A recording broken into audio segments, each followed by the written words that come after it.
नमस्कार। हमने पिछले भाग में हमने देखा काव्य के हेतु पर हमने चर्चा की थी। आज हम चर्चा करेंगे काव्य के भेद पर। ठीक है,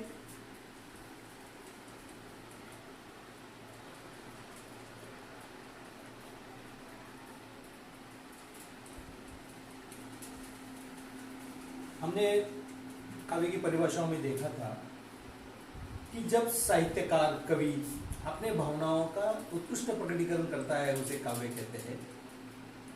काव्य का एक विस्तृत अर्थ है ना। हमने जो प्रथम भाग में हमने देखा था कि काव्य जो है उसमें गद्य, पद्य, प्रबंध काव्य, खंड काव्य सभी समाविष्ट होते हैं और उसका एक स्वरूप जो है वो हम यहाँ पर आज देखने वाले हैं और फिर उस पर हम बारी बारी से उस पर चर्चा करेंगे। काव्य जो है उसके मूलतः दो प्रकार होते हैं। एक होता है दृश्य काव्य और दूसरा होता है श्रव्य काव्य। दृश्य काव्य जो होता है इसका अर्थ है देखना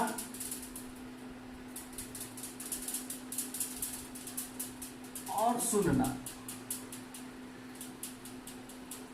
और श्रव्य काव्य का अर्थ होता है सुनना और पढ़ना।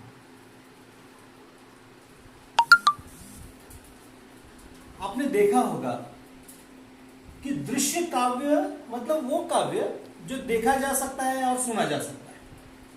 इसमें सबसे मूलतः होता है नाटक, एकांकी, रूपक, दश रूपक, भान रूपक। आपको ये पता है कि समझ लो मैं आपको गोदान की कथा बता रहा हूं, सुना रहा हूं गोदान की कथा, और दूसरी जगह पर मैं आपको गोदान पर जो चित्रफित तैयार है वो चित्रफित मैं आपको दिखा रहा हूं, एक वीडियो दिखा रहा हूं। तो मुझे बताइए कि कौन सा सुनना या देखना आप पसंद करेंगे? निश्चित ही आप दृश्य काव्य को पसंद करेंगे जो गोदान आपके सामने घटित हो रहा है। जैसे रामायण कोई वक्ता बता रहा है, कोई प्रवचनकार रामायण बता रहा है और टीवी पर रामायण दिखा जा रहा है, तो सुनने की बजाय देखना यह ज्यादा अच्छा होता है। और इसलिए ऐसा कहा जाता है कि जो अनपढ़ और गंवार लोग हैं उनके लिए दृश्य काव्य ये ज्यादा महत्वपूर्ण है और श्रव्य काव्य जो है ये पढ़े लिखे लोगों के लिए ज्यादा महत्वपूर्ण माना जाता है। ऐसा क्यों? क्योंकि दृश्य काव्य जो है, जैसे इसमें लिया आपने नाटक, तो नाटक में आपको 3 घंटे एक जगह पर बैठ के रहना पड़ता है और श्रव्य काव्य में आपको सुनना है या फिर पढ़ना है। रामायण की कोई किताब आपने ली है तो आप रेलवे सफर कर रहे हो, आप पढ़ सकते हो, और जब भी आपको रुकना है आप रोक सकते हो और 1-2 घंटे के बाद फिर आप पढ़ना शुरू कर सकते हो, जो इसमें संभव है, जो दृश्य काव्य में संभव नहीं है। दृश्य काव्य में अगर आपको रामायण देखना है तो आपको 3 घंटे के लिए एक जगह पर बैठना पड़ेगा, लेकिन समझने के लिए दृश्य काव्य यह आसान होता है। लेकिन श्रव्य काव्य भी समझने के लिए आसान होता है, लेकिन उन लोगों के लिए जो पढ़े लिखे हैं, क्योंकि इनके पास कल्पना शक्ति जो है इसकी प्रचुरता है। और यद्यपि जो अनपढ़ गंवार लोग हैं उनके पास वो कल्पना शक्ति नहीं है। जैसे कि आप रामायण पढ़ रहे हो, रामायण में पढ़ते हुए आप अपनी पढ़े लिखे होने के कारण आपके दिमाग में राम की एक प्रतिमूर्ति आप तैयार कर लेते हो या हनुमान जी की प्रतिमूर्ति आप तैयार कर लेते हो और उसके अनुरूप आप रामायण को पढ़ते हो। वैसे दृश्य काव्य में संभव नहीं है। दृश्य काव्य में जो अनपढ़ गंवार लोग हैं ये उसकी संकल्पना नहीं कर सकते, इसलिए उनको सामने ही दिखाया जाता है। इसलिए आपने देखा होगा कि टीवी पर जो रामायण सीरियल चली थी उसके अरुण गोविल को लोगों ने राम ही मान लिया था, उसके हनुमान के रोल करने वाले दारा सिंह को उन्होंने हनुमान ही मान लिया था। इस तरह से आपने देखा होगा कि जो चरित्र नायक जो है वह जब हमारे सामने खुद ब खुद आते हैं वो कार्य करते हैं, वो उस तरह का अपने स्वाभाविक अभिनय से जब दिखाते हैं तो वो हमें ज्यादा अच्छा लगता है। लेकिन पढ़े लिखे लोग, कामकाजी लोग जो व्यस्त होते हैं, नौकरियों के कारण व्यस्त होते हैं, उन्हें एक जगह पे 3 घंटे बैठना संभव नहीं है। उन लोगों के लिए श्रव्य काव्य ये बहुत महत्वपूर्ण माना जाता है। ठीक है, तो आप इस बात को समझिए।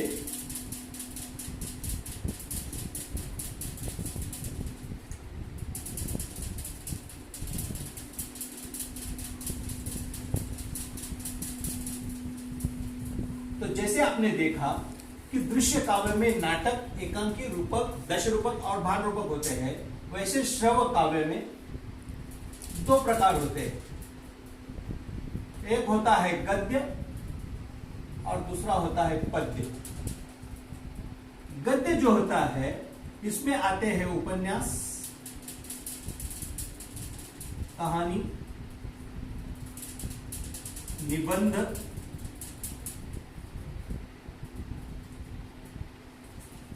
रेखाचित्र, जीवनी, रिपोर्टाज,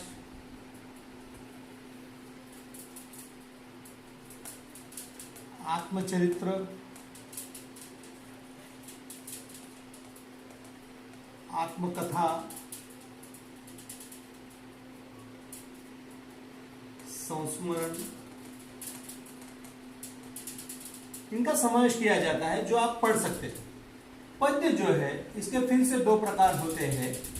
एक होता है प्रबंध काव्य और दूसरा होता है मुक्त काव्य।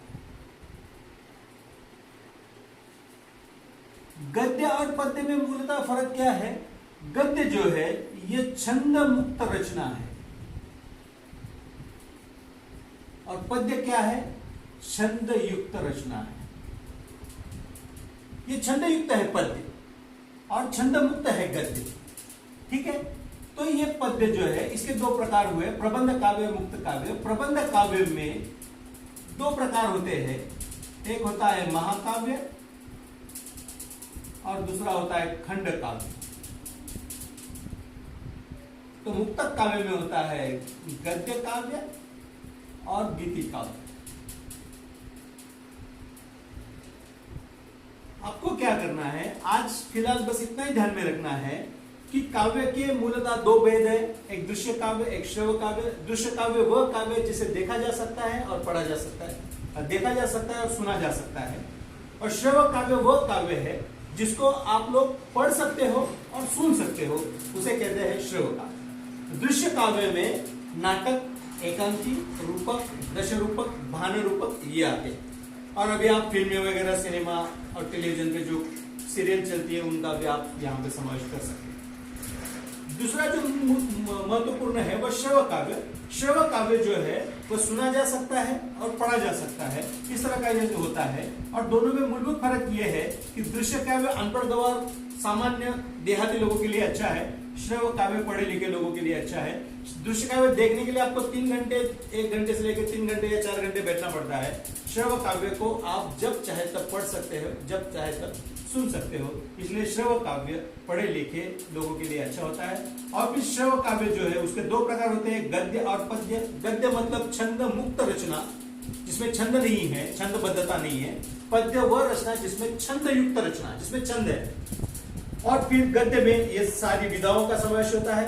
पद्य के 2 प्रकार होते हैं, प्रबंध काव्य, मुक्त काव्य। प्रबंध काव्य महाकाव्य, खंड काव्य, और मुक्त काव्य में गद्य काव्य और गीति काव्य, इनका समावेश होता है। फिर महाकाव्य, खंड काव्य और इन सारी विधाओं की चर्चा हम अगले विभाग में करेंगे।